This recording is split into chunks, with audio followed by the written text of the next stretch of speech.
What's going on? Jeff Lawrence, our Human Rights Director in Terre Haute.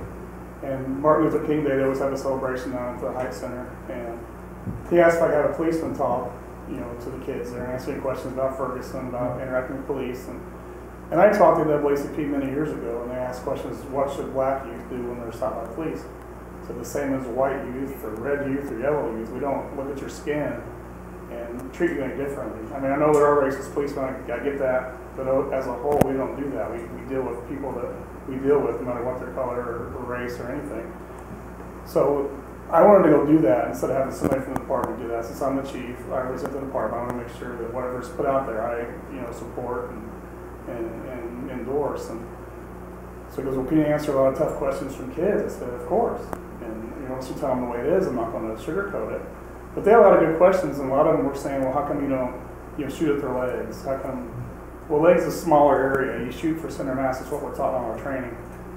When you're under stress, it's not a perfect time shot. You take your time. You're reacting to something, so you go with the best probability of hitting that person. So why would you shoot an unarmed man running at you? I said, well, number one, why is an unarmed man running at me? Is he coming to hug me? And they kind of laughed. They said, no, he's probably doing something to try to harm me. Why would you run at a police officer? You should never do that unless you're in danger and you need help. But didn't say that. Don't just run at someone. But they had a lot of good questions, and they said, well, why don't you practice more on firearms? I said, well, that's a good point. We could do that, but still we're going to shoot at center mass. That's what we're going to do. And they asked me about the Michael Brown. Would you have shot him if you were there? So I can't speak for someone else. I wasn't there. I don't know what happened.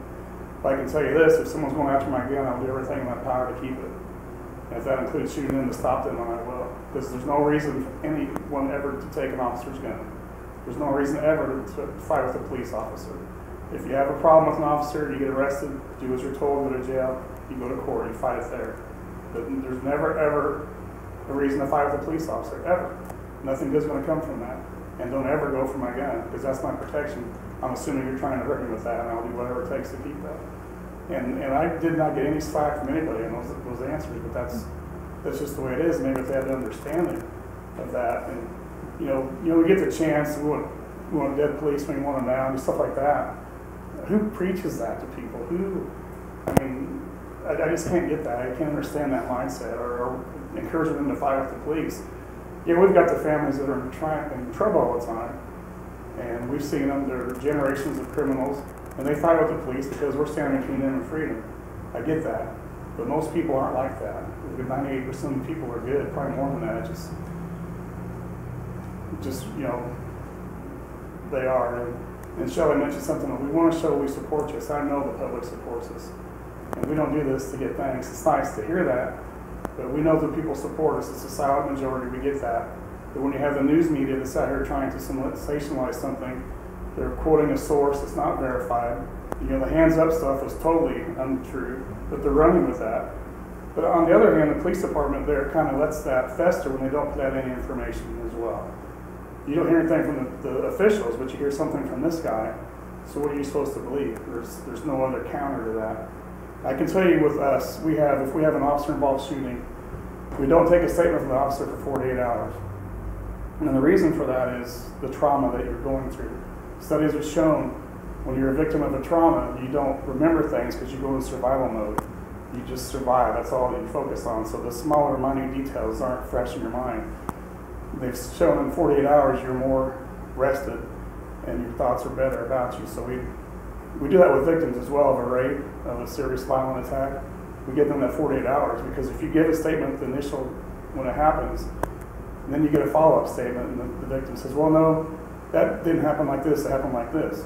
Well, when we go to trial, then defense brings that up. Well, you said this here, now you're saying this. You're not truthful, you're lying. So we do that to protect the victim and also the officer if he's involved in a shooting.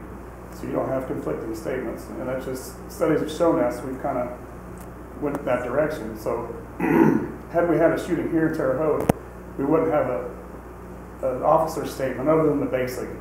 Say what happened. He'd tell us that we wouldn't record that, and we'd take that for information for our investigation and go with that. But that, when you don't put anything out there and you go, he had his hands up against coming at the officer and he shot him point blank, well, you got an unverified report that turned out to be false, and then the news runs with it. Everybody goes and uses that because the police didn't enter any other counter information to that. I looked at some of the things in Ferguson. They said they could have done better. When he was shot, he laid out in the street for 4.5 hours. And sometimes that's typical on a crime scene, that the body will stay there. But when it's out in the public and you've got the insightful neighborhood, you want to try to get that out of there as soon as possible. If you need to photograph it, move it out. I don't see a big loss of evidentiary value as long as you photograph it properly before you move it. Just they're going to show the wounds as they were. And in my experience with head wounds, they bleed a lot. And if his skull, I didn't see if it had an open skull wound, there's going to be brain matter. I mean, that's not good to see, and it's going to incite people. That's something you want to cover up. Even then, if you use a white sheet, you're going to have red showing through the white. So as soon as you can get that body out of there, that's the best thing to do. Not have the object of the animosity sitting there for everybody to see. Get that out as soon as possible so people can look at it and say what they say. But if you look at the news, Shelley asked me, has this been in the past, have there been waves of anti-police sentiment? Well, there have been. Back in the 70s, 60s and 70s, the Black Panthers. A lot of anti-police sentiment, calling us pigs. I wasn't a pig then, I was a kid, but calling law enforcement pigs and things like that. And that's how they introduced SWAT at that time to counter those tactics, because they're coming at them with heavier weapons than law enforcement had ever seen. But again, that wave went away. Even when Rodney King was beaten, we had some black on white stuff, but really not anti-law enforcement. Really not like we have now. And granted, those officers are totally wrong, but we didn't see, I don't think, as much as we've seen recently. I don't know if it's because the media covers now and how widespread it is. I mean, you got your race baiters, your Al Sharptons, who's the biggest racist that there is, but when he gets a platform and they publish what he says, he just incites more people. Now I was told, I went to New York on the funeral of Officer Lou with 3 other officers, and I guess they had a protest. When Mayor de Blasio asked them to quit doing protests, they still had one, and they were chanting, "We want dead cops when we want them now." And I guess they said Al Sharpton was leading that. I didn't see that. I can't verify for sure. But for somebody to preach that and be a national, they try to, and I mentioned this down at Martin Luther King Day, that Dr. King never promoted violence. That was his staunchest thing, was you never, show violence. You never do that. He never endorsed violence. He was a peaceful man. And this Al Sharpton is totally the opposite way. And people that follow him, that's their right to do, but he's just a poor leader for them to want to follow. He just makes things worse than they really are. And if you listen to him, you think that there's police officers killing black people all the time. I mean, would you think that, just looking at the media and thinking this is prevalent, happens all the time? Well, I brought some statistics just to kind of show you that it's not prevalent. It's the chances of being hit by lightning are greater than being shot by a policeman if you're a black person. I don't know how to. Oh, just the arrow down. Arrow down? Okay. You can grab a chair too. You can get comfortable and leave. I sit a lot in the office, so I'll be all right today. I haven't looked through this all the way, but I did see a lot of good stats on the numbers. Like how many annual deaths occur from police use of force, and how they compare with other forms of death, homicide, suicide. Again, they break it down into black men and the deaths of black men by police, and then other ways to die.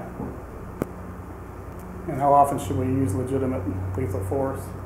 And these studies were from 2009 to 2012, so 3 years. And there's the most recent statistics through the, I can't remember what they're called now, the crime stats, the FBI crime stats. Sorry, it escapes me right now, but we have to do a report every year to the FBI on all our stats in the city. And not every agency does that. I know there's been some big debate in the media that all departments don't report this to the FBI. And I don't know why they don't. We've always done it, as far as I know, on the department. And it was tied to where we couldn't get any kind of grant money if we didn't do these statistics each year. And we have to, which is a side note, but we had to share our grant money with other agencies that didn't supply us information. I'm like, we're doing the right thing. We're going to give our money. Anyway, I won't go any more on there. But anyway, these are the most recent statistics on that. And out of 56,000 homicides in those 3 years, 1,491, or about 500 a year, were a result of police use of force. And you look at that to compare it with, there were 755 negligent accident homicides, like a chopping with a gun, 1,120 justifiable homicides by citizens in self-defense. So compared to that, that's in that 3 year period, that's what we're comparing it to. And there's 372 roughly each year killed by police use of force. And again, there's more statistics to show what it's in line with everything else.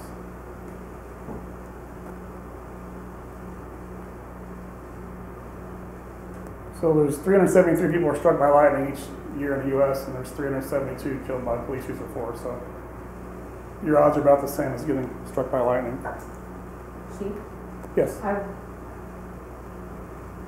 When I see that number, that 372 persons killed by police use of force, that tells me that they're the bad guys. Right. I mean, so that they really were the bad guys, and that's why there was police use of force. Right. You can contribute. I mean, being struck by lightning, you can just be out doing nothing. If you're with the police or some kind of contact, I'm not saying everyone's justifiable. There are mistakes. We make mistakes, just like anybody else does. And there are officers that kill people that aren't supposed to be killed. There's a guy that was shot just recently. I think it was in South Carolina. He was in his car, got traffic stop. He reached in his car for his registration, and an officer shot him. We don't do that.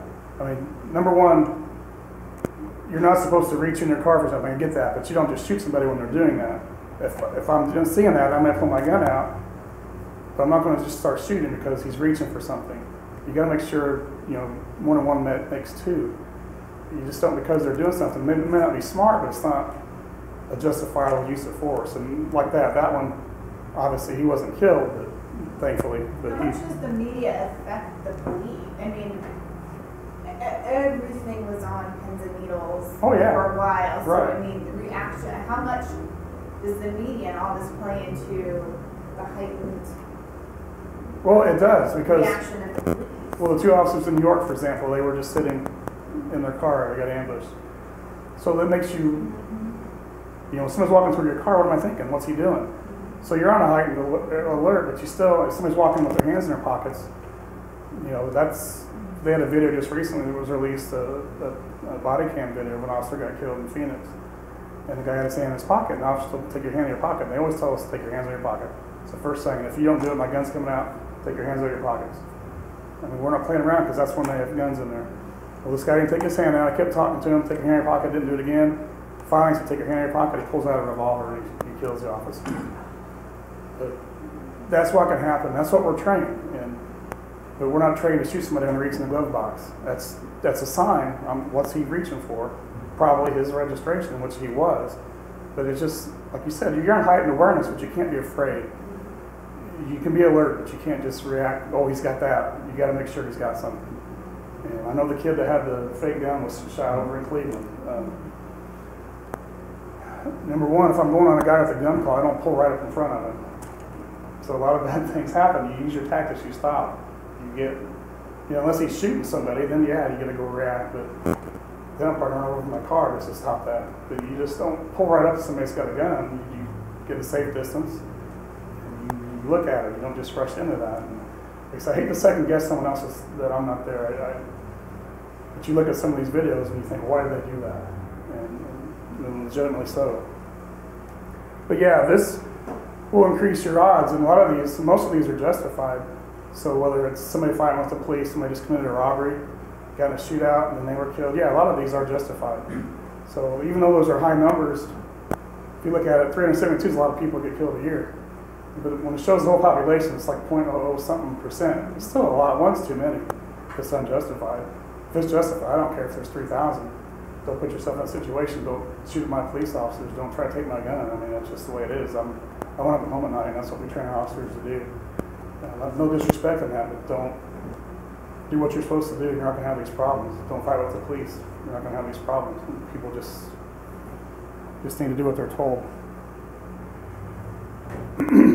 And that's kind of that 0.0012% died to the use of police force if you look at the annual population. 360 million people. So it's really low, but when you look at the news, it's like it's every day. The white, and somebody even made the comment, all these white policemen are murdering black kids. I said, no, they're not. I mean, there's more blacks, and I'll show this here, killing blacks, but nobody cares about that. We already got that. Again, it just shows the relation, how small a number it really is.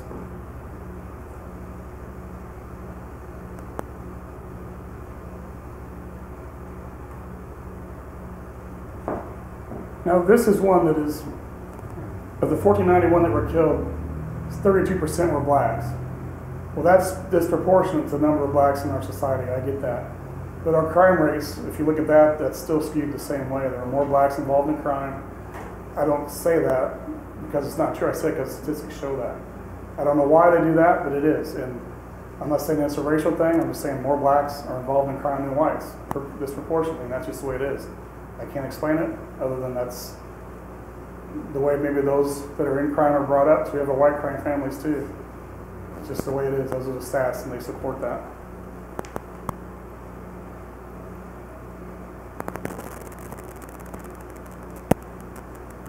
And of 56,000, 19,000, 33% were blacks, which is about the same as law enforcement, 32%, 33%.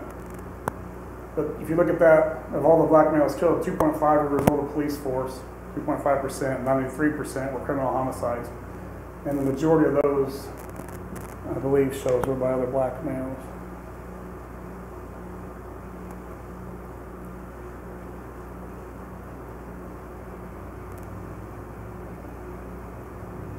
Because 6% of the population is black, male, and you see how those numbers are skewed by 32% being killed by the police.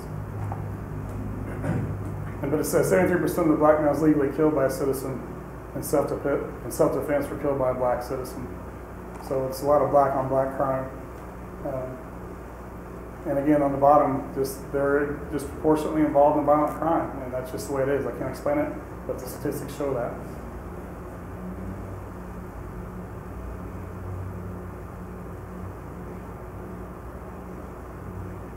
Yeah, 89% are killed by another black male.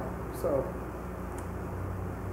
and it's just frustrating because, you know, I wonder if it was a black officer where we get the same thing, but if it's a white officer, and you hate to think this, but when you have somebody that's shot, and you think, well, I'm glad he was white, because if he was black, we'd have all this outcry. Now, I don't know what's going on in Ferguson. I'm not from there. I've not been there. But I know we've got a pretty good dialogue here with our black community. I have, in particular. And when I first became chief in 2008, I talked to a captain, and he suggested you go to NAACP, you go to their meetings, and you talk to them, because now's the time to meet them instead of when something's going on. And he was right, because we've had some incidents before, not really since I've been chief, but we had a deal over at the bowling alley where a black girl was arrested, and she was fighting with the police, and there was a big to-do about it. But that all got worked out. But that's not the time you want to meet the leaders of the black community. You want to have an open dialogue. And that's when I went and talked to them this last week. I talked to them before about what to do when you're pulled over by the police, whatever. But I want to keep doing that. If we need to do it every month, we'll do it every month. I don't want to, you know, they're all part of our community, and I want to interact with whoever's in our community and explain things. Because a lot of times when they see this, they understand. They may not agree, but they'll understand that. And that's what we try to at least be open. I don't want to hide anything. I want to make sure we're as transparent as we can be. And like I said, we've got officers make mistakes. We deal with them. But I don't know about everything. We have to get complaints from the citizens, and we deal with those not on a daily basis, but we get a few. But a lot of times they're from criminals that get in trouble, and they're not happy because they got in trouble. And you just have to make sure you walk that fine line and make sure you investigate them thoroughly, even though it's somebody that maybe has a lot of reasons to lie, but they're telling the truth. So you can't be jaded by that. You have to take each for what it's worth and look into that. Because I can see, if you give me one person's name, I say, well, I'm not going to believe what they're saying. Well, I still need to look at it, because this time it could be right. Even though they lied before, you can't just always assume that they're, not telling the truth.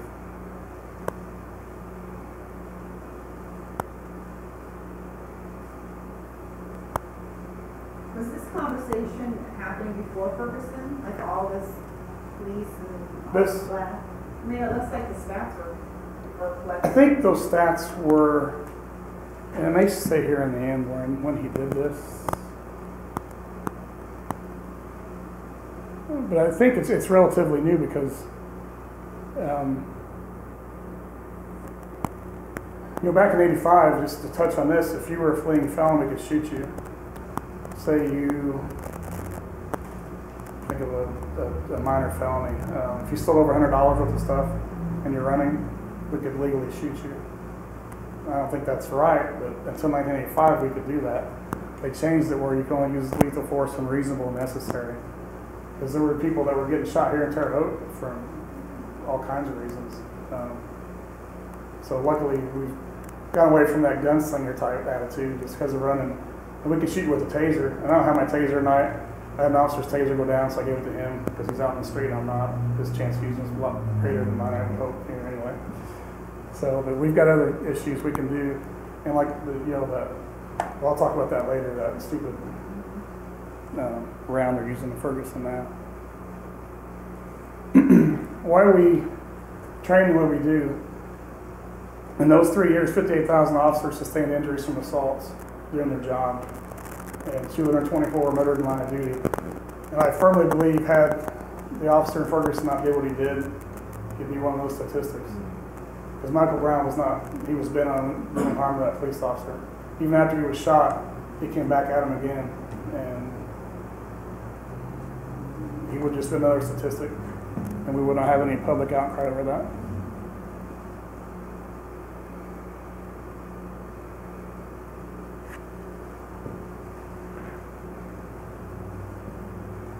So I mean, we have people who fight with us all the time. And that's why we went to tasers when I became chief. It's a tool to not to tase somebody, but it's to get them to comply. And I put my taser on 3 different people, and each of those people complied once I did that. I'm the chief, so I don't get out that much to do that. So a lot of guys film that all the time. One of the telling stories in that was we had a riot at the jail, and we have riots there quite a bit. You just don't hear about them; they're not on the news. But since we have to respond to them, we go there a lot. So you get that call, and back then, I was chief, we had tasers, but the Sheriff Marvel at the time, he was totally against tasers because Dr. Corham were friends, and he wrote an article saying tasers contribute to death, which Taser then sued Dr. Corr, said he had no legal or no medical proof showing that, and he had to do a public retraction to do that. But anyway, we couldn't have tasers in the jail. So we get the call, and I said, make sure you guys take your tasers to the jail, even though it's against jail policy. Well, we don't care. We're not going to go there and not use our tools. So, because you can't take your gun up in the cell blocks. We had to lock our guns, we brought our tasers. Well, I was up outside the window, and the cell block's got these little square windows, and people were flipping us off, you calling us whatever. I've heard it all, so it doesn't matter. It's kind of funny now, but calling us everything in the book. But we got all these officers there, and we finally decided to go in. So they opened the door, taser lights, because they'll have the laser light. As soon as those lights came on, every inmate hit the ground.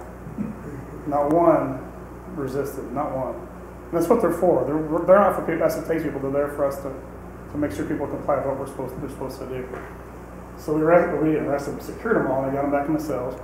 So nobody got hurt, not a policeman, not an inmate, no one got hurt at all. So I sent an email to the jail apologizing to the sheriff for violating his policy. But if you ever need us again, we'll bring our tasers happily. And then they went to tasers. They got them out. But it's a good tool. And again, people that have died from tasers usually had a health condition that precluded that, or they're under the influence of some kind of narcotic that combined with the tase and led to their death. But there's never been one that just a taser did that. So there's always been something that contributed to that. But I just thought, it's good for our officers. We have less fights. And when we first did it, one of our guys that we fought with all the time, his name's Buddy Douglas, you probably don't know him, but he would always fight with the police, always. That's just how the Douglases were. They always fought with the police. You've got those families, they always fight. And one of the first taser, I wish I had some videos to show you. Some of them are kind of funny. But he was walking on the street, officers get out the street, and he said, no, he's cussed him out, whatever. He says, what are you going to do, tase me? So he tased him. The voice kind of is funny. And the officer, we kind of animated too when we get in a confrontation with somebody because your adrenaline's rushing. And he says something, the officer something goes like, he goes, that was stupid. He goes, I know, and it hurt too. But anyway, he started talking to people. Well, number one, his wife complained and said we shouldn't have tased him. I had the video, because we had taser cameras on our tasers. So I had the video, so I saw it, it was justified. So she's complaining and we shouldn't have. So you want to watch it, you come watch it with me, it's right here. And she didn't want to do that. But he started talking, telling people, don't mess with those tasers. So once the word got out, we had a lot less people fighting with the police. So it served its purpose here. Number one, we had less injuries from people fighting with us. We had less officer injuries, less, suspect injuries. So that's their purpose. It's not to tase someone, it's to get compliance. And they know when you pull your gun out, and I've heard it, you can't shoot me. Well, I know that. So you've got one hand with your gun, one hand to fight with somebody. So what's the point of taking it out? They know you can tase them, and they don't mess with that anymore. Some people still do. You still get them, but once that spread, it's really had a dramatic effect on the violence that we've had with officers.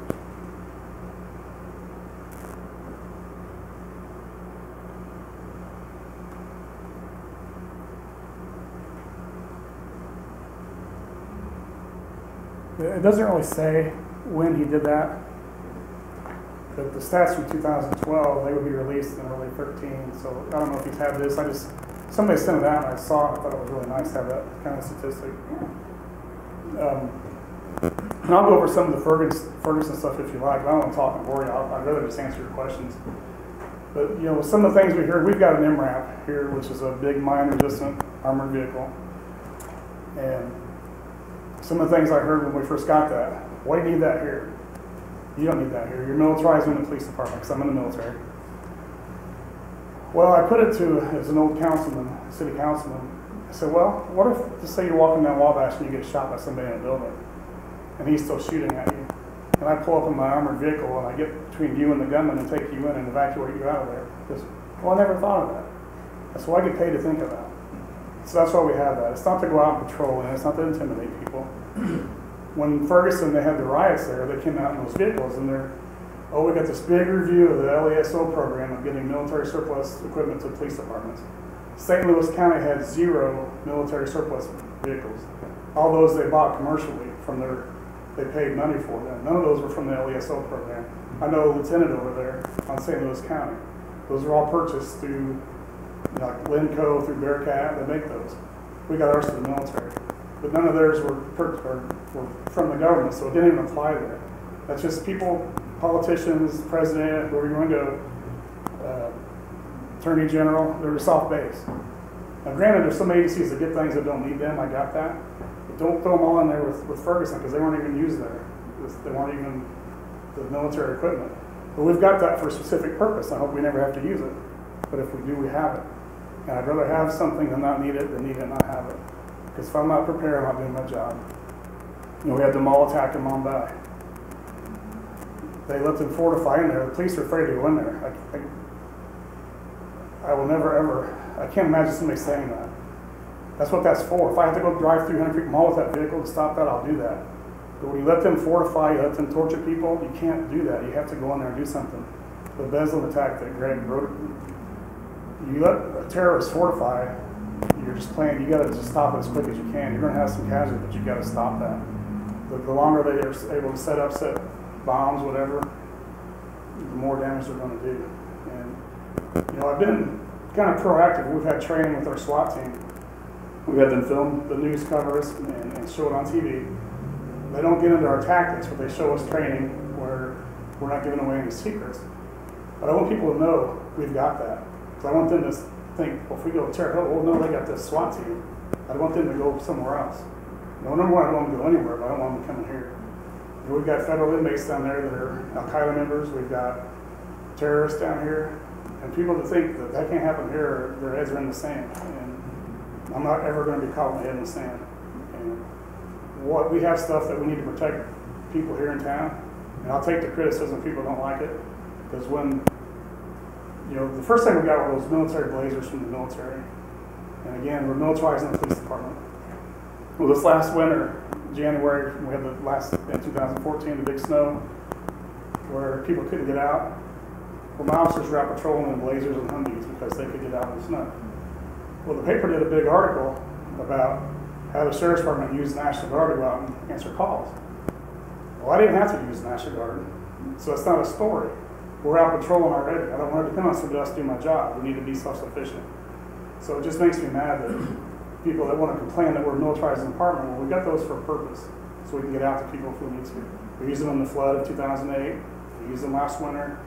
We use them when the snow gets bad. That's what they're there for. I have people that don't like it, I'll take that hit. But I'd rather have something and not need it than need to not have it. And they, well, could you come take me to a call? We got somebody getting shot. I don't have a car to get there. Not acceptable. I won't ever have that answer. I want to be prepared to do that. So that's why we've done some of the things we've done here in Terre Haute, just to show that we're prepared. We train for pretty much any scenario we have. We have two different teams. We have an A team and a B team on SWAT. And when you set up scenarios for other teams, sometimes they're not fair because you always want to be the best team. But I try to make it realistic. Don't make it where you always fail. I want them to think outside the box and be prepared for anything because you never know what you're going to face. And the time we think, yeah, we got it, we don't need to train anymore, then we've already shot ourselves in the foot because you can never be complacent. You have to just keep going higher and higher, or you're going to sit there and someone's going to pass you up. You want to always be prepared for anything here. So that's what we try to do. One of the things they mentioned in Ferguson, they were looking at the crowd through scopes on sniper rifles. Well, I don't know if you've ever been at the other end of a sniper rifle. It's not a good feeling. That's probably not a good idea. When you're trying to contain a crowd instead of incite them, if you're looking at them through rifle scopes, get your binoculars out, get something that's less lethal. Yeah, less threatening. Because you see a gun, what are you thinking? I know there's safeties on the guns. We've had accidents in training where officers are killed. Same thing, they didn't have their safety on it or whatever. So, I mean, don't make something worse. Get your binoculars out if you need to survey a crowd. Don't use those. But a lot of times that's what we're training. Our snipers are our eyes and ears on the entry team. They're watching the houses we're going up there, so that's what we're training. They were just getting intel, I get that. But try to do it with another non-threatening, less threatening. You know, we need to use binoculars, do it something that's easier. You know, the things with the riots, you know, you can't have that. You can't let them have their way. If you're going to break the law, you have to have a response for it. I firmly believe that. And when you let them loot, let them start places on fire, that's going to spread. Once they start making arrests, it finally started dying down. But you can't let them have the run of the place. I will not let that happen here. Why did they? They want to be politically correct, but let them do. I don't know. I don't That's get a it. whole other. I don't get it. But when you're damaging property, you know, we had a walk here several weeks after that. They want to do a unity march. So we didn't go out with them. We were in unmarked cars, just walking or driving around the route, making sure they weren't breaking windows, disrupting traffic. Or that's all we want to do. As long as they didn't do anything wrong or no one, you know, attacked against them, that was our purpose, to make sure there was peace where there was. So we let them do their thing. They left. They were chanting, "Kill the police," which I'm thankful they didn't do that. But they were doing the hands up thing, which, like I said, it makes me mad because it's not true. You get a different slogan. Didn't happen that way. But that's their opinion. They can say what they want. I'm not going to get it. I'll bend over it. Where did it come from? That was somebody's story? Well, the guy that was with him Yeah. was the one that said he was giving up. The guy was in the store with him and robbed Right. the clerk. And I don't know he his just name. giving his statement. He said he had his hands up and he got shot because he knew he was in trouble too. I don't know what he did. Guilty by himself. But yeah, and a lot of times you get that too. They don't want to. They got the code where you don't tell on somebody else. So if he would say, "Yeah, Michael was wrong," he probably got a lot of flack from his friends. Like, Didn't don't one be a of rat. those kids get killed that did testify against? Am I not? I think later somebody did. Yeah, One of the. but they've got that code. What to do with that? I mean, you Yeah. talk about a code, and I remember hearing again. No idea if it's true, Right. but I heard that one of those kids was killed. Yeah, we get, and primarily it's with the black community. They won't tell us anything. We'll have shootings. They won't. I'm not going. They didn't see anything. It's a typical answer. We know they did, but they won't tell us anything. We had a New Year's Eve actually. A boy was shot on Wabash Avenue. His mom came to the hospital, and I was asking her to give me some information because he's a thug. He's always in trouble. He's got murder convictions out of California, but he's still here. But anyway, his mom came in. And she came in before and said we're harassing her boy. I said, no, we're not harassing him. If he's got drugs, that's what my officer's job is to do, is arrest people with drugs because he has marijuana. So that's not harassment, that's enforcement. So anyway, she came to the hospital, and I said, well, he's not going to tell us who it is, so unless you tell us, nothing's going to happen. And of course, she called and said, well, I don't feel comfortable giving you his name. I'm like, then we're done. I mean, you're not going to help us, we're not going to help you. We can't. We don't know who it is, you're not going to tell us. But that's the mentality we're dealing with sometimes. I'm not saying it's all blacks, because it's not. We've got your white crime people, the drug stuff that they're into whatever, drug theft rings, whatever, and they won't tell us anything either. That's just the way it is. We have to deal with that. But sometimes they want to do their own justice for somebody that they perceive did them wrong, and they won't let us, they won't tell us anything to help them out. But I mean, those are, I think, the main things that they've mentioned in Ferguson. They made no apologies about using tear gas, which I wouldn't either. If they're throwing stuff at my officers, then I'm going to protect them. If they're wearing a riot helmet and it looks intimidating, so what? You're throwing Molotov cocktails, you're throwing rocks, you're throwing bottles. My guys aren't there to get thrown stuff at, to get hurt. They're there to make peace and protect property and lives. And I'm not going to put them out there where they can be a victim. That's not going to happen. So they made no apologies for that. I think they were getting questions, why did you wait so long? And I think that's one of the things too. I think they were afraid they want to deal with it with kids' gloves. You can't do that. If they're breaking stuff, they're breaking in somewhere. And I never understood, when the 2 officers were killed in New York, nobody looted stores there. Policemen didn't go out breaking into places and looting liquor stores, going to Walmart and taking stuff. You don't see normal people do that. When you do that out here, I just don't get it. They're looting their own place. They're tearing up their own community. Were they locals? Some of them are. Some of them are. They try to blame it on other outsiders. But that's where you need to crack down. If that happens, everybody's in there, you arrest them. They go to jail. I mean, otherwise you're going to have it continue what you did. But you got to crack down. If I had a curfew here, dark time, no one's on the street, period. If you're out, you're going to go to jail. Because you can't have that. You can't allow that to fester and have it heard that all night. When the dad said, burn this bitch down or whatever he said, he's inciting a riot. I don't know why they didn't charge him. I'd charge him. Because then they had all those fires that night.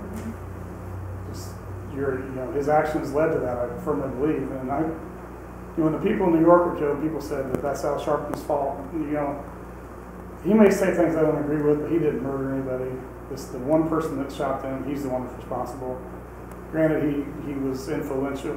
I mean, he wasn't, like he had mental issues, and he listened to people, but he did that. That's on him. I can't blame anybody else for that. They may have contributed, but that's a stretch.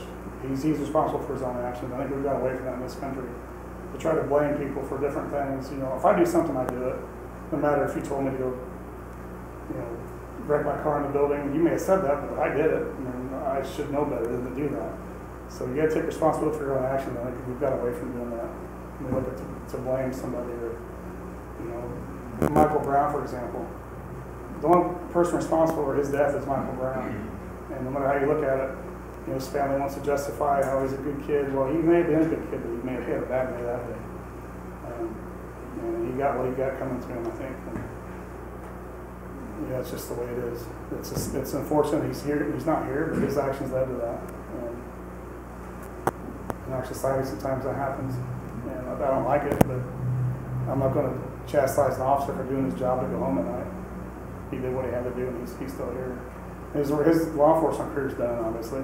And that's unfortunate. He could be a great cop, but because of one incident that will define him the rest of his life. Right or wrong, it's unfortunate. But I'll quit talking about this stuff and just try to answer some of your questions that you may have.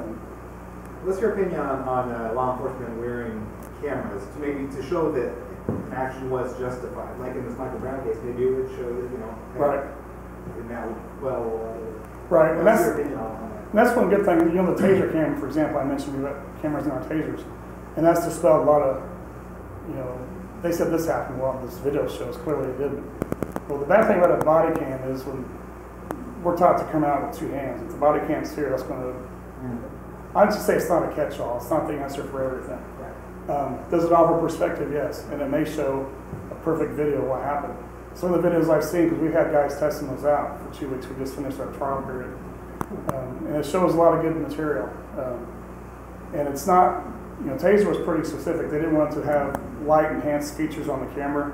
Like some cameras will, at night it will pick up make it brighter. They want it to be exactly like the officer's seeing, because if you use that in court, so, well, look, it's clear he didn't have a gun. Well, I didn't see that. This is what I saw. So they went to great lengths to make it as accurate as it can be. Now, the only issues I've got with the TASER cam is the storage requirements, and we get public record requests. And so you come in now and say, I want to get video from every officer for this week.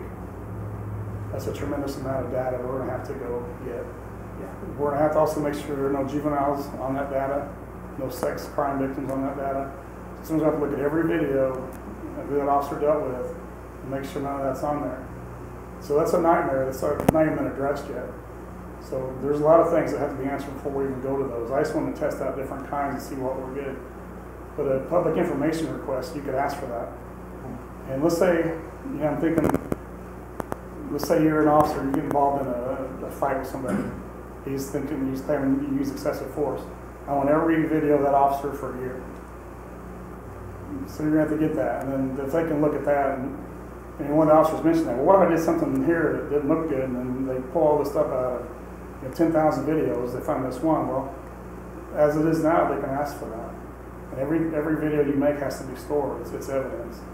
Because we had officers want to get their own cameras so they could record, because a lot of times we get complaints that are unfounded, and they just want to protect themselves. Say, I'm not doing anything wrong. People keep saying I'm doing this. But we wouldn't allow them to have that because we still have to have some way to track all that video. Once we use it, it's evidence. So How long do you have to keep it?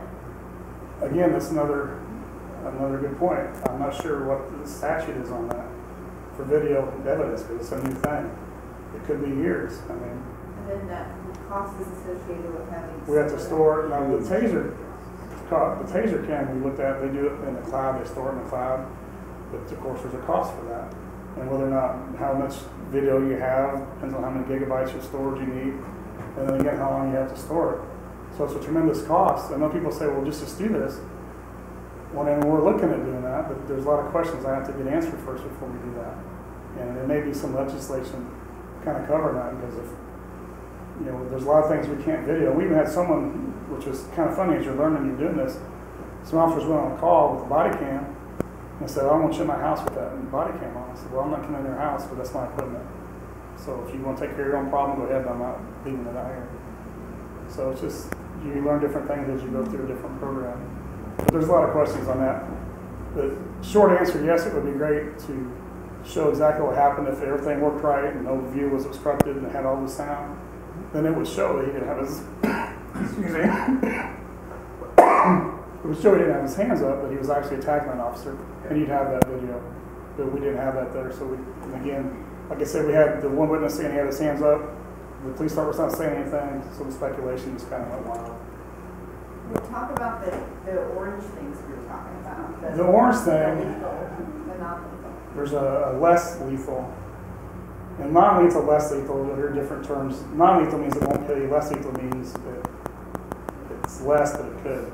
Because what that is, it's a piece that goes over your gun. You would keep it like in a pouch. So if you have to deploy, you pull your gun out, stick it on the end. And what this, it's like an orange type of a Ping pong ball type thing. It goes on the edge of your weapon. When you fire your first round, that round's supposed to stay in that ball and hit the subject and not be a lethal round, maybe break some ribs, do whatever. My problem with that is we've got tasers, we've got beanbag rounds that do that, we've got sponge ball rounds that do that. You're making a lethal weapon and making it less lethal, because I don't know if they studied all the different rounds that will go on that trajectory in that ball, what it's made of, the different velocity, the different weight of the bullet. There's so many, I don't know, they didn't test every bullet there is. I don't think they could possibly do that. But they've never tested on a person, always just in, but they're out marketing this. Well, we had a chief that before I became chief, we got flashlights that can go on your weapon that attach here, so you have a light. We let us use those, but we had to keep them in a pouch on your belt. So we had an officer go on a burglary call. He takes his gun out, puts his light on it, and he's clearing the rooms with his gun light. It's common practice. When he encounters a bad guy, says, let me see your hands, let me see your hands. Well, the guy won't do it. He has to go hands on the guy. Well, he's got his gun in one hand, and when you're fighting with the guy with one hand, you're at a disadvantage. You can't shoot him. Well, he goes to holster his gun. Well, his holster is not like mine that accommodates a light because the light's supposed to go in the pouch. So he can't holster his gun. He's fighting with this guy. He finally throws his gun on the floor. Luckily, nothing bad turned out. That's just stupid. And what if you do that for this orange thing? You put it on your gun, less lethal. He starts fighting. You can't shoot him.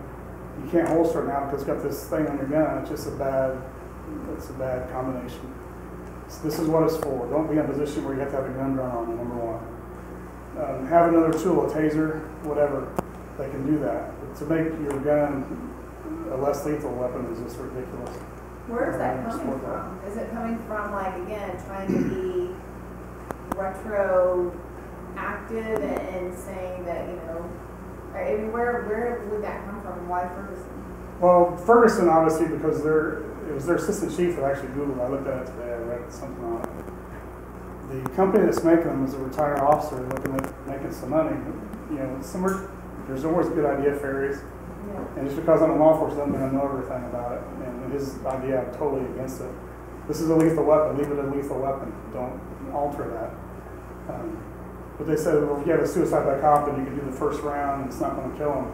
Well, we're taught usually to shoot more than one shot. You don't just shoot one and see what happens. You shoot till the threat's eliminated. So your next round's going to be fatal anyway, or lethal anyway. So I don't get the trade-off. If you're going to do that, get your sponge round. We got guns that shoot sponge rounds that do a lot of damage to the person. They don't kill them, but they could kill somebody. I would say if you shoot them in the eye or something in the temple, because they have a lot of force in them. But they're made for center mass, for thighs, for center mass. That's what we need to use those tools. Don't try to take something that's a lethal weapon and convert it. It's just not the way to go, in my opinion. I think it's going to get somebody hurt. Okay. What scenarios would you be using it in? I mean, That's why I don't get it. As soon as somebody saw that go on, doesn't a maybe potentially non-threatening go to a threatening for the officer because they know that Right. it's not going to. Right. Well, the second round is going to be lethal because you don't have that on it. But then you're not going to have time for that second round. Well, if that first round doesn't do even it. the time to put that thing on, Right. it seems like. Because you can do it probably pretty quick if you're trained, but take out your taser. It's just as quick. Go to another less lethal option. Don't make this your less lethal. Less lethal. Use it when you have to. I could see that more appropriate for like a home defense when you have kids in the house and you don't know it's on the other side of the wall, and that would at least buy you time. But not for law enforcement. No, I don't not see it law at all. enforcement, certainly I don't for. see any use. I would never support that. I'd never buy one. So what are your, switching kind to ISIS, because that's, ISIS. is there truly threats to law enforcement from Yes. ISIS in the US? They make blanket threats to every military, law enforcement, whatever. They put out a thing, take any pictures you have on Facebook. If you're a military law enforcement, take them off. Well, didn't they make contact, aren't they making literally like friend requests to military wives? I mean, didn't I just hear this? They probably are. They're like friend requesting, It was for the they're wives and targeting wives, spouses. and then they're like tweeting threads, and they're identifying like by name wives of military. I mean, it's freaking these people out. Yeah. They actually can identify who they are. Yeah, that's why, to me, I'm not going to hide who I am from Facebook. I'm not going to take my pictures off there. It's, I'm like, come get me if you want to. But then I got a family, I got a daughter, a wife, and I would never want to do something that would harm them. So I got to step back a little bit and not, just come out and be that way. If I was single and by myself, yeah, that's fine. But I got someone else I got to think about, so I can't be that reckless in what I do. But yeah, they are doing that. They're making threats. This is a different subject, but I've had lots of people from Ghana take my pictures and make fake sites for me. And they're just trying to scam money from people saying I'm deployed and need money to get home. Use my military pictures. I shut down probably 12 sites and they're still doing it. They keep coming up on Facebook. That's not a threat, but they're just scamming people out of money. Other people from Germany, from England, Ohio, just everywhere. I just can't believe it. So somehow somebody's got access to my account and just copying my pictures and they're just putting fake names on it and doing that. But yeah, ISIS is something that we need to be like the king of Jordan. We need to be like Egypt. You know what? There's not going to be a threat. And If your family's involved in that, then I'm sorry, because they're gonna come avenge your death. So they need to just do what they're doing over there and just bomb any camp that has ISIS in it, and I'm sorry, just wipe them off the earth because they do not deserve to be here. Do you think there's There's, ISIS people in the States, on the ground, in the communities right You know, now? the bad Or do thing you is think there's people that left here to go support Right. ISIS. Right. So there's all kinds of people that are weak-minded that will support that kind of thing. So I would say I'm sure there are people here that would support that and would do something like that. The good thing about here, though, is our law enforcement response is so great. If people want to knock us when we do something wrong, if something like that happened here, you would not believe the response you would get. You would get the county, the state, ISU police, people. It would be tremendous. I guarantee you, they wouldn't face no wrath like they would face here. I pray to God they never come here, but this support would be so concentrated. They would not have a chance. They would be dealt with so severely. I think that's why they're not coming here, because they've got softer countries they can do that. And so they bomb the hell out of them. They don't have any place to go anymore. But yeah, I'm afraid it's going to happen here. Do you think that the pen here makes us any more of a, or do you think it keeps them away? The what? The penitentiary? I mean, is there any, and do they go back to be near them, to communicate with them? Do they I think they would. proximity, locate? I think they realize that they can't go there to break them out. That's not going to happen. I mean, we're just too well defensed with all the law enforcement we have, the technology we have. I don't think, they know they're not going to make it if they do that. And obviously, to be a good terrorist, you have to be around for a while. Some of them don't care. They'll blow themselves up and they know what they're supposed to do. But like I said, I'm hoping that when we show what we do here, how we're prepared for that, that we're staying away from terror in Indiana. And that's my hope, to show them that we're here and we're ready, so don't come here. But I don't know that would actually bring them here. What about Indiana State? Possibly. There's a mosque that we had people worried about the mosque down on South 6th Street. But we never had any issues out of that. I'm not saying we won't, but we never have. From your perspective, what are maybe the top 3 things that we should be concerned about as citizens safety-wise that impacts you as well as us? I'd say the main thing is to be observant, just to be vigilant. You can walk down the street and be oblivious to everything, but just take some time and just be aware of your surroundings, I would say. And always, make sure you lock your house. A lot of people don't, live in the country, we leave our house open. I've just seen so much here, I can see a car can be taken in a second if we leave it unattended. So always, I'm just maybe on the opposite of that. I always lock everything. That's what locks are for. Now they can still defeat a lock, yeah. But make it easy, make it hard for them. Don't make it easy for them. But just, I think, be vigilant, be observant. And if you see something that doesn't look right, then report it. The thing I get most out of people I talk to, well, we didn't want to bother you. Well, please, you're not bothering me. That's what we're here for. I'd rather check something out that's nothing than let something go that was something. And that's what we're here for. I had an example the other night. I was over at the APS clinic over here, working security. And I was going out to my car, and the nurse said, somebody was just messing with your truck.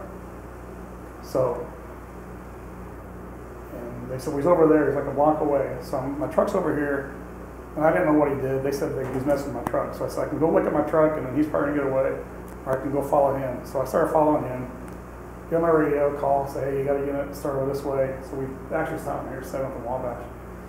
But as I'm following him, I said, hey, stop. And he keeps walking. Won't turn around. And I notice he'll look back and he'll keep walking. And I'm like, stop. Come here, stop. Look around and keep walking. I'm like, this guy's up to something. Because you're thinking, what's he, I don't know what he's doing.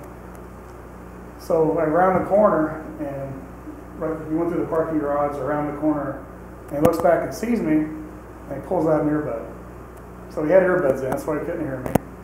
So, but you just don't shoot somebody because he doesn't, I didn't pull my gun out because I didn't feel threatened. I thought it was just really weird. And, say, hey, somebody said you messed with my truck.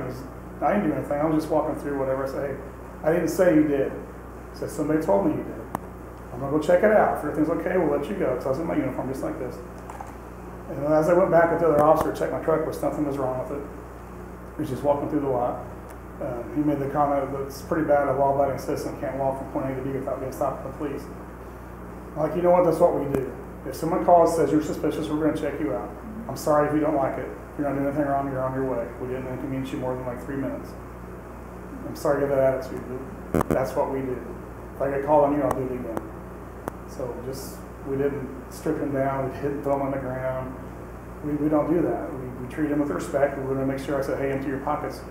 You know, get your hands in your pockets, because I'm not gonna be the guy in the video that doesn't do that. And he didn't have anything, like I said, he didn't hear me because he had the earbuds in.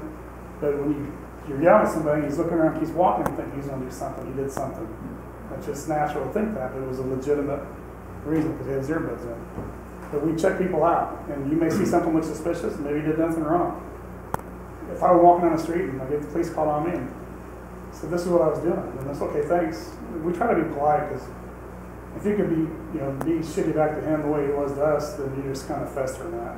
Just try to say, hey, I'm sorry I inconvenienced you, this is what we did, this is why we did it. And I try to go the extra mile, because that could be his only interaction with police. I want them to leave on a positive note, even if it was a negative situation. And I try to impress on my young officers to do that. You know, if they go on a call to somebody got say a plant stolen off their porch. Well, a plant on the porch is not a big deal, but for that person it might be. You know, for what we did, it's not a big deal, but for them. So just show some concern.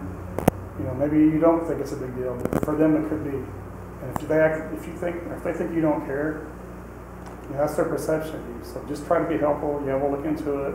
I'm sorry this happened. Just show some compassion. I think you get a lot more out of somebody than be like, oh, a flower taken, whatever. You know, I try to get away from that attitude, and I'm trying to get we got a young department now, I try to get them to do the right thing. Just take a little extra time with somebody, and then just show them some concern, and that's going to pay off. I mean, like I said, I know we've got the majority support of our community, and I try to build on that. I don't want to try to take away from that.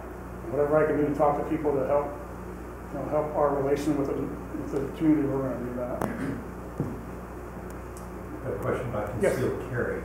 We just spent several weeks in Texas, and law enforcement there generally is very favorably disposed to people with concealed carry, because you have to go through almost like a driver's license training course in order to get the card. So when you're trained in Texas, when you're stopped for maybe a violation of something, you immediately give your concealed carry along with your license, state that you do or do not have a weapon on board, and whether or not it's loaded. Right. Everything's cool. In fact, if it isn't loaded and it wasn't a big deal, the officer may say, well, why isn't it loaded? Right. No, what good is it if it isn't loaded? Right. That's their attitude. Is that kind of the attitude here for responsible citizens who have concealed carry? Responsible citizens, yes. Now, I was just in Alaska a few months ago, and you have to say if you've got a gun, it's state law. If you don't, they'll arrest you for that. So different states have different customs. But what always gets me is I had a person send me a message saying, there's NRA people and then there's the extreme people. Right. And the ones that want to walk down Wabash with their AR-15. This guy asked me this, can we do that? And they wanted me to say, no, you can't do that, because I know you can. It's a Second Amendment right. But I'm saying most normal people do not walk down Wabash with an AR-15. Normal people don't do that because you're going to get a call. Rightly so. If you're walking down with an AR-15, people are going to be worried about it. So and open carry is illegal as well. You can have a gun on your hip just like this. But what strikes me as funny is if I'm open carry and I'm in a store, and if I'm going to go rob that store and I see you with open carry, who am I going to shoot first? I'm going to shoot you because you got a gun, you can shoot me. Why would you advertise that? Put it under your shirt. If you need to respond, you've got to respond. The people that do that just drive me crazy because we get calls on it. And of course they want to say, well, that's my Second Amendment right. I say, I know it is. You can do what you want. However, some stores can say, you can't be in here with that weapon. It's a private property and we'll make them leave. If they don't want you here, nothing you can do about it. But legal people, when they do that, I'd rather have more people with guns that are legal because they'll help us as opposed to the ones that aren't. You know, the news, I think they tried to bait me into something once when Illinois went to concealed carry. So how does that make you feel? Having all these different people, all these hundreds of people now they're going to have guns. They said, the more good people with guns we have, the better. And there's no story because there's no controversy in that. That's what I want. I want people to have legally owned weapons. Because if I'm a bad guy, I want to go rob somewhere. Am I going to rob somewhere where I know they're armed or somewhere where they're not armed? I mean, think about it. You're not going to go where there's someone else that can do damage to you. You want to take the easy target. They're not going to do that. So I support it. I still support people walking down Wabash Avenue with an AR-15. And when I told that guy, I said, most normal people do not do that. And they never responded. And I highlighted normal. Because they don't. I mean, what's the point of doing that? I know it's your right to do it, but why would you want to do that? Do your police officers go to like the Riley Conservation Club? Share Yes. this kind of knowledge? Yep. That's good. And that's what I try to tell people. Because people just want a confrontation. They want to video it Right. to post on the internet. So I've schooled this cop and whatever. I'm like, I know you can carry it. I'm not telling you you can't. I'm just telling you you're not very bright. And that's just the way it is. I mean, that's the work. When I'm out in public, I'm off duty. You know, obviously it's out here. But if I'm off duty, it's in my pants, my shirt's over it. Because I don't want to be a target. If somebody sees me with a gun and they're going to do something bad there, I'm going to shoot that person first because they got a gun that can shoot me. Not that I go out and shoot people. I'm just saying that's what a bad guy would think. Why would you not take out the threat first? Right. So why would you expose that? And when you're at a bar sitting there, your gun's back here, you're paying attention to this, and they come right behind you, you're done. What good's that gun now? It's not. It was just that it made you a target. So just be smart. I think that's the most problem. Some people aren't very smart sometimes. Does ISU campus still not allow concealed? They do not. I know they have some students trying to work on that, but I don't think they're going to change that. I know Joe Newport's against it. He's the chief there. Is against conceal? He's against carry on campus. Yeah, they had an article in the paper about it not too long ago. Just because kids are kids and they shouldn't have guns. I hate to lump everybody in the same group because some kids are really proficient with the weapon and would be very, responsible with it, but some aren't. And I know there were some suicides at ISU with weapons, with people drinking, and maybe not even suicide, but just horseplay and they shoot somebody accidentally. So I mean, alcohol and guns never. We had an officer shot himself through his hand with his gun drinking. So it just doesn't matter if you're a kid, you can still be stupid and be a police officer. So luckily he still got his hand, but it happens. But alcohol and firearms are not a good mix. Is there a minimum age to get a concealed carry? 18.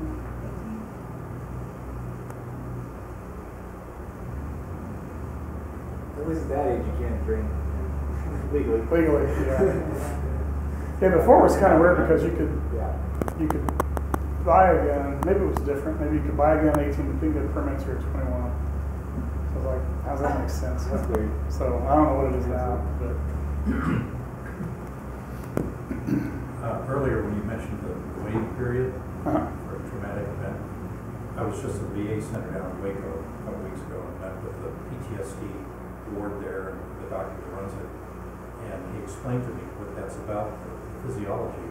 You've got the reptilian part of the brain which stores that trauma, and then I think it's called whatever the middle brain is, Right. is the fight or flight, Sure. and then the rational part kind of doesn't get the blood. Right. It's dealing with the issue. Mm-hmm. So you need time for everything to kind of balance Right. out again so that all the brain is working and not just the survival part of it. Yep. So that it's interesting to see how that ties in with this, a traumatic Yeah. shooting or whatever. It isn't just combat. Right. And we had that I went to a criminal investigation Army class for sexual crimes. And a lot of the victims, when they're a victim of a rape or a sexual assault, they'll just lock up, they'll freeze, they'll just lay there. They won't, because people, well, did you fight them? No. Well, why not? Because they're in survival mode. They're doing what they have to survive, so they're not thinking of pushing away. They're thinking whatever they need to do to survive. So if they'll let them do his thing and get off me, that's what they do. But again, the same thing is that they're in survival mode, so they don't remember the details. And a lot of times they talk about smells or trigger something, just different things. Say if he had coffee on his breath, just different things they brought up that would bring back traumatic experiences with him. But again, the 48 hours, because you're not thinking, and a lot of times you get a victim that was a victim of a rape, and then you get this story, and then that doesn't make sense. Well, because they weren't, all their faculties hadn't come back yet. They were still thinking of survival mode right after that happened. So it just gives them time to think and get a more accurate story, because the last thing you want to do is discredit your witness in a rape thing. And that's bad enough that went through, and you don't want to make it worse by having two different versions of events, and then the defense attorney, oh great, this is perfect. You were wanting this, and whatever the vile shit they say to people. And I'm sorry for my language, but when they turn it around, and we see it on, they try to blame the officer for stuff, they try to blame the victim for stuff. You know, sometimes I wonder how a defense attorney can do what they do. I know they have to give a legal defense sometimes, but I don't know. So the walk away is really just, I mean, the overall is do what you're told, fight it in court. Right. They'll never fight a police officer in the street. You know, like I said, we make mistakes, we do things wrong, but go to that agency's head, go make a complaint, do it that way. Don't take it personal with the officer. Just, if you get arrested and you didn't do anything wrong, go to jail, get bonded out, get an attorney, and fight it that way. Don't fight it in the street. That's the best way to do it. And the way you talk to your kids is do what the officer comply. Exactly. Just do what you're told. If you're trying to instill in your kids, which I would do, but I mean, again, right. If you're trying to, when the kids are like, oh, you know, police, just do what you're told, and Yep. that's the message to kids. Yeah, I try to. Teens and, Right. Just do what you're told. I try to. I was a kid not too long ago, actually quite a long time ago. But you know, I had an attitude with police then. I'm just authority figure. I don't know. I was a stupid kid. You know, just the way it is. It was right here on Ohio Avenue, Ohio Boulevard. And I think I was drinking, but there was a squad car next to us. And I was sitting there with my friends, and I happened to look over and see the squad car. And I said, "You guys suck." And the officer heard me, and he looked over and said, "You got a problem?" I said, "No, sir." And I just, oh shit, what I did. So, but they didn't stop us. They went on about their business. Stupid kid. I realized kids say things that, what was I thinking? I don't know. I think, like I said, I think there's alcohol. And usually when you have alcohol and you're not real smart, you have problems. So, but again, they didn't do anything wrong. I was stupid. And granted, freedom of speech, I can say what I want to say, but what's the point of saying that? So, Yeah. just being a stupid kid. So I try to joke around with kids and break the ice, show them that we're human. We're not this authority figure. I try to, be stupid. I mean, just to show them I'm normal or I'm abnormal, whichever the case may be. That I'm not, we're not just this. Because a lot of times, when you get told what to do, you don't like it when you're a kid. You get trouble from mom or dad or whatever, and this is just another authority figure. So I try to break that down and get them to talk about something else. Sometimes it works, sometimes it doesn't. But I just try to be, I guess, more personable to kids. I worked in the high school a lot in security, and I try to interact with them that way and just show them we're not some authority figure. When we are, but we're still human. So I think you get better results that way. And I think, us having the officers in the schools is going to pay tremendous dividends because they're used to seeing an officer every day. And talking to an officer, and I think that's just going to reap benefits later in life with us and our community relations with kids. So I think that's just great. Plus, it's keeping our schools safer. So. And then, as far as being observant and vigilant, I mean, is it more trusting your instincts and just being? Again, that's something that you hear, and this isn't directed at you, but I mean, what are things that you should undeniably report? I mean, is there anything, or is it literally your instincts is your best? Most times, instincts, but I think nowadays people are so caught up on doing what they're doing and not aware of what's around them. You don't take time to notice stuff like that. You know, if you see somebody walking around looking at stuff, just somebody that's acting weird. I know they always say somebody wearing a trench coat in the summer. I mean, just things that don't look right. And a lot of times it's instinct, but you know, I'm guilty as well. If I'm something I got to get to, my focus is on that. I'm not looking around at different things. So, just I say, take time to live and look at things. And you know, I had my wife's grandma was always, you know, watching the neighborhood. Always, she called down there. Did you see so and so? Did you see this car? And you're like, you know, what is she doing? But she saw 2 kids that broke in our garage once for being that way because she's always out watching for stuff, and I was able to catch them. Just watch for things. Just if somebody doesn't belong in your neighborhood, you know, kids with backpacks at night, kids riding bikes. I mean, not all kids are wrong. Don't get me wrong, but you know, usually if you're out at night with a backpack, you're not going to school for some reason. You've got that. Just look for things that just really don't make sense. But I think just take time to look at stuff and maybe not just think, oh, that's normal. Just maybe put some thought into it. What's he doing here? Does he live around here? Things like that, because that's going to make your neighborhood safer if we can, you know, isolate the ones that aren't supposed to be there and find them and either move them along or arrest them if they did something wrong. What do you find is the most effective communication with the community? I mean, is it news stories? Is it gatherings? Is it stories in a paper or online where you read it on your own? Like, what is the best way to connect and get a message out? Or do you know? As sad as it sounds, it's like Facebook. Everybody puts. We have people that get killed in an accident, and it's on Facebook before we even release it. And you know, the news wants to get a name of somebody that's dead in an accident. We don't release that to make sure the family knows first. I don't want anybody knowing somebody died because we release it to the news first without talking to the family. But the news wants that name right away. So we don't put it out there. So we're not releasing that yet. But then they'll say, well, so-and-so put it on Facebook that it was this guy. So they already know who it is, but I'm not going to confirm it. But that, you just wouldn't believe the stuff that gets put out on Facebook. And whether that's the right avenue or not, I just think so much is put out there. And that's what people are conditioned to go and check in. Yep.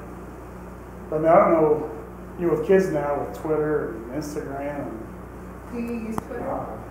I'm a very, we started a Twitter account because we had a fake Twitter account. And someone set up a fake Twitter account and they were putting inappropriate tweets out that police officers rape girls and just all kinds of stuff. So the state police, their intelligence section saw it and sent it to me. So, you know, again, I've had the Facebook incidents with my personal pictures being used. And I reported to Facebook, I said, this is a fake account using my pictures, doesn't violate our policies. So then I have to get in where I can type something that said, you are effing idiots. I said, it's my picture, they're scamming people out of money, and you're allowing it to happen. What more do I need to do? And then they take it down. Which, why should they take that? It's my picture, I'm telling you it's my picture. Look at my site if you want to verify it. That's me. They're using my name, it's not them. But anyway, we couldn't get Twitter, we had to get a court order for Twitter to shut that down. Because it didn't violate their policy because it was a parody. They had our patch, they had... And you don't know who started it? No, because I wanted to arrest them. I wanted to, you know, that they wouldn't... Finally got shut down, so we opened a legitimate Twitter account to have that out there. So then I got my own Twitter account after that just because... Do you use it? I mean, do you Yes. find that an effective tool for, like... Right now, I mean, I'm the one that kind of oversees it, and I don't go out and tweet a lot because I don't have time for that. And the most thing that's on there, I use Hootsuite, which I had to get IT to show me how to do that. But all our fallen officers, on the anniversary day of their death, we say, remembering our fallen. So I put that on there. They go out on Hootsuite, it goes out on Twitter. When we have an officer killed in line of duty in the United States, I always put that on our Facebook page, and we remember so-and-so. Well, that goes out on our Twitter too. So most of our stuff's kind of memorial stuff. It's not like the state police puts every traffic stop they do, gets out on Twitter. They make an arrest. If we did every arrest we did, we'd be tweeting all day. I mean, it's just, you wouldn't believe this stuff. If you look at the blog, you'll see, but we just don't have time to have somebody dedicated to do that because I'm doing that in addition to what I normally do. And I just don't have, I guess I don't make time to do that. I want to have some free time. So. Is there a lot of crime? I mean, I'm listening to you and I just heard you say, I don't have time because I'm arresting all these people. Well, I know. I know not you particularly, but your department. Yes. And, I mean, is there a lot of crime? I live in a Right. oblivious world. I would say look at the blotter, the police department blotter. Because I can pull up reports over the weekend and see who we've arrested. I mean, it's a significant amount of people for batteries, domestic batteries, for thefts. I mean, there's a lot of stuff that goes on here. It just, we don't tweet it because it's not a big newsworthy thing. And to me, it's trooper stopped so-and-so for drunk driving. Well, I get it, but we just would be doing it all the time. And, Well, I think it's almost like a positive thing that you feel, I mean, that you're kind of keeping things under control. I It's do. good. I live in a right. oblivious world. Well, when you see that, though, you see, well, we have this, and I can pull our stats, I didn't bring them with me, for the year and how many arrests we made. I just couldn't really gather a number for you. I would say, one thing I do know, I think our meter lady does parking tickets downtown, and She's she the wrote most over, active lady in the whole. she wrote over 3,000 tickets last year. See, she I she's good. I So- contributed to that. Did No. you? She is efficient. She is, she's really There's good. one lady that is earning her keep. Yep. It is Michelle. She's out there, and I saw her today because she rides a Segway. I know her well. And she wasn't out today because it was too nasty. I said, how come you're out there with your Segway in that snow? She is. She's always out here doing I call her stuff. Judy Jetson. She reminds me of Judy Jetson on that. She's got a flat tire, she told me, so we got to get a tire fix. But that's just an example. I mean, I could get our stats from, like felony arrests. I don't have anything with me that I could just shooting numbers at you. But I mean, there's a significant amount that goes on here. It's the good work of the Terre Haute Police Department. You don't even know. They just deal with it and move on. But I can tell you the property crime rates are the lowest they've been in 25 years here in Terre Haute anyway. We were down like 1,000 reports from last year. And to what do you attribute that? A lot of it is, we used to have people that had pawn shops and they didn't have to log in everything that they did. So we had a city ordinance passed where they had to report everything they get to us so we could verify that. There was a big stink with the council, they were debating, they didn't want to do it. Finally passed, that was 4 years ago. And like I said, this year, we've steadily declined the last, I like to say this because when we started my administration, since 2008, we've had a steady decline in property crimes. But we've also specialized our detectives. When we took over, we had a case detective say, maybe one day you get a rape or a homicide, then you get a car theft, then you get a burglary. Same for you, just whatever, they just hand out whatever. Well, now you're doing all property crimes. You're doing all victim crimes against people. Now you're doing all auto thefts. So we're specialized in that. So instead of, and the way we surmised it was like, can one contractor do a house? Yeah. But if you got a specialist doing the plumbing, a specialist doing the heating, you're going to get probably a better product. And that's why we specialize in our investigations. So you're dealing with the same people out here breaking in the cars, out here doing the burglaries. So you've got, I think we have more convictions because of that, and they're doing more time because of that. I think just as a combination of that, but nationwide it's actually going down as well. So I'm not taking all the credit. But some of those steps, especially the reporting of all the pawn shops. We've had pawn shops closed down that were illegitimate, that were taking stolen stuff. Because when you relieve that outlet where they can't offset their stolen goods, what good is it from that point? And we've got a lot of drug dealers that will take goods for drugs. And that's one of the things we were cracking down on as well. Still, they have no outlet for it. They have all this property and they can trade it off for whatever else, but they weren't getting the cash they were at the pawn shops. You have gangs here? We've got wannabes. We've never really had a gang problem. We've had some people that were gang members, and we would target them. What about M13s or whatever they are? What are they, MS13s? Yeah, like I said, It's like they're real violent. Is there an issue? we've had, like I said, we've had some stragglers. We had 3 that were from Mississippi that were here. And we just targeted their house relentless until they left. Really? Anything they did wrong, we arrest them for, we drive them for, we tow their car. And that may be harassment, but it took care of the problem. To me, it's targeted enforcement.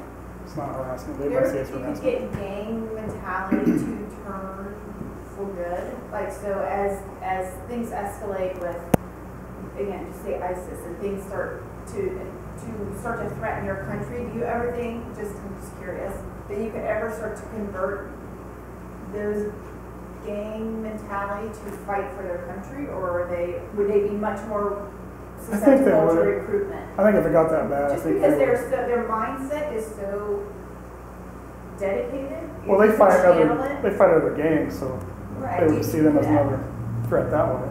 They wouldn't come join hand in hand with us, I don't think, but they would still do their own targeting as a gang.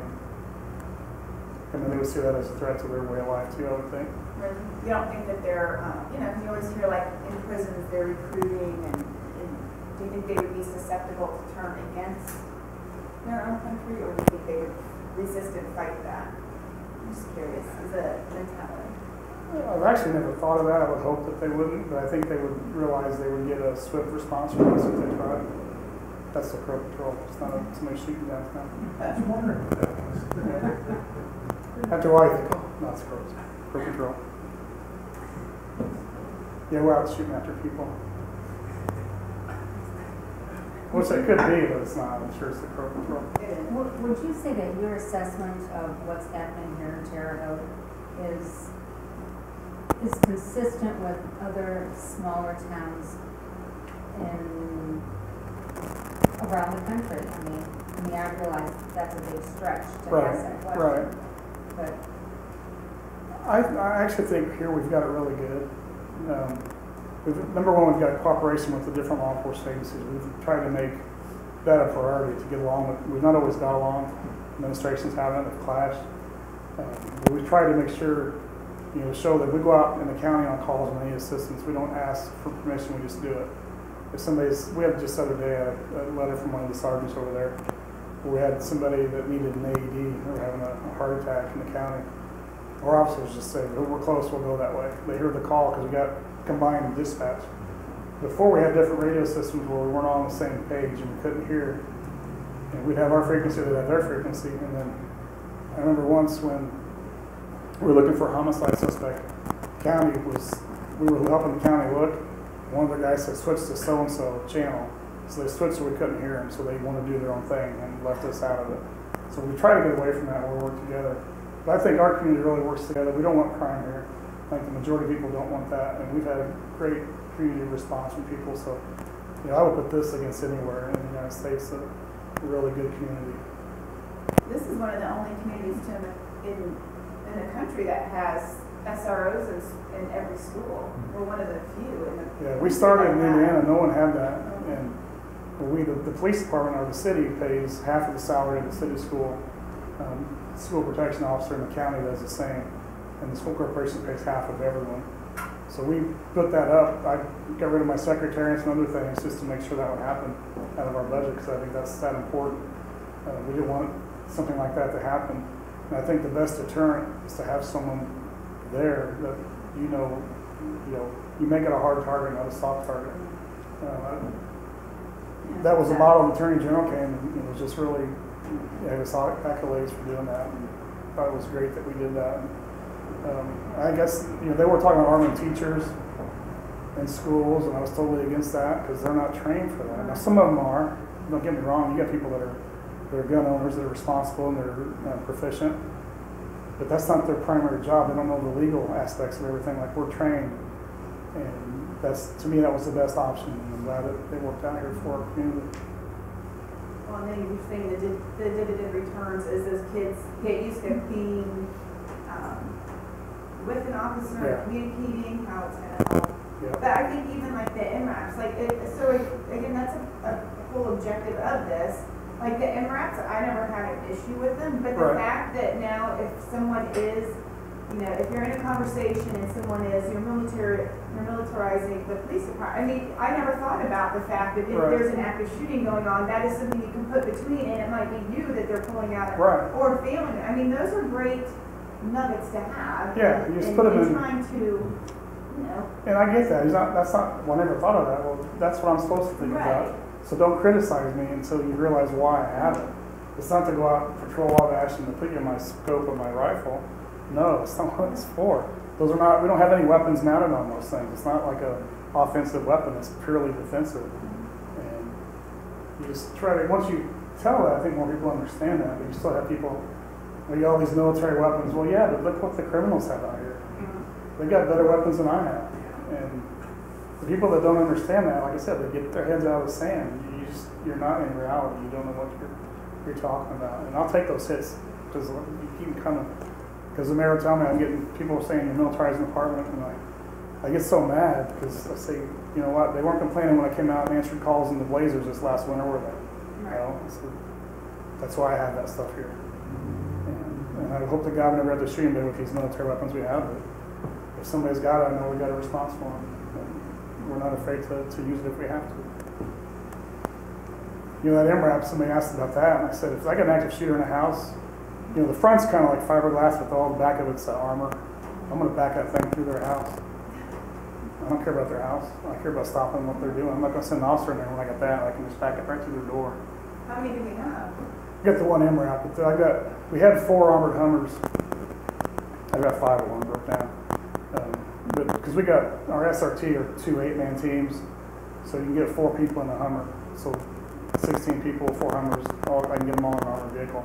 But once the MRAP came available, we got that because they could get more people. So we kind of steered away from. And do you have to pay for that? Did you say you have to pay? Because there's like, they're parked by the hundreds at Adair, I think. Yeah. They give them away. We just had to transport them back. I drove the MRAP back from Mississippi. The only cost is just getting it there and bringing it back. The fuel, I think it's like 6 miles to a gallon. So I had a 50-gallon tank, 300 miles to a tank full roughly. It was. Well, I think that's kudos for taking advantage of this. Well, when they sent that out for that MRAP there, they were going to scrap that one. They had a bunch they were going to scrap because nobody wanted them.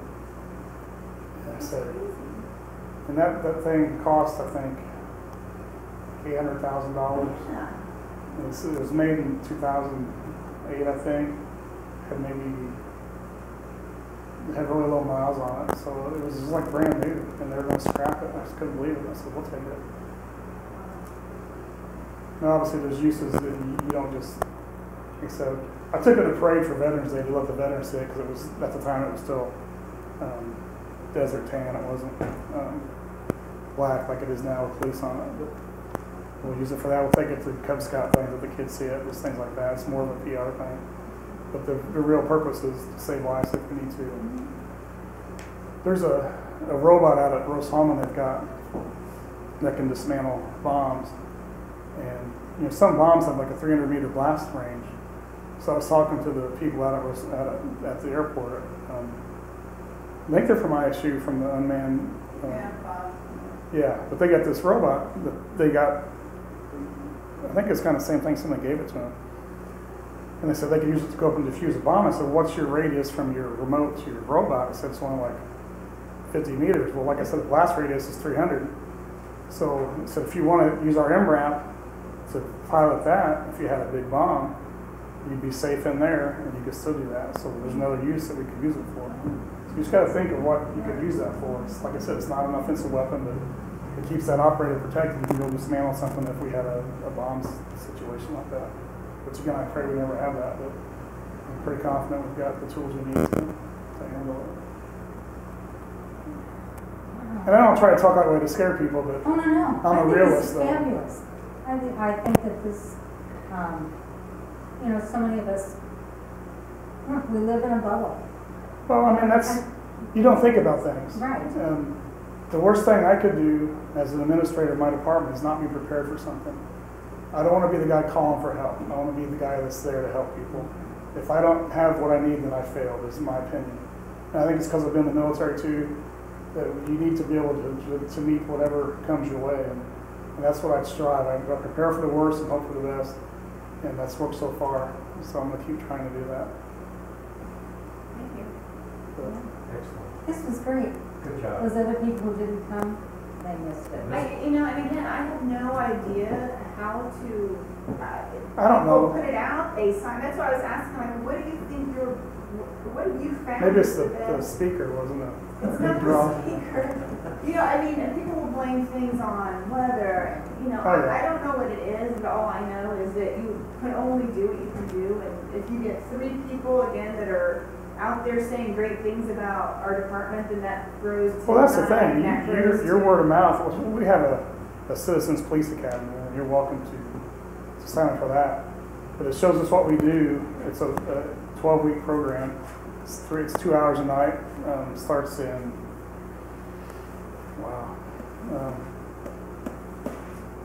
it starts in.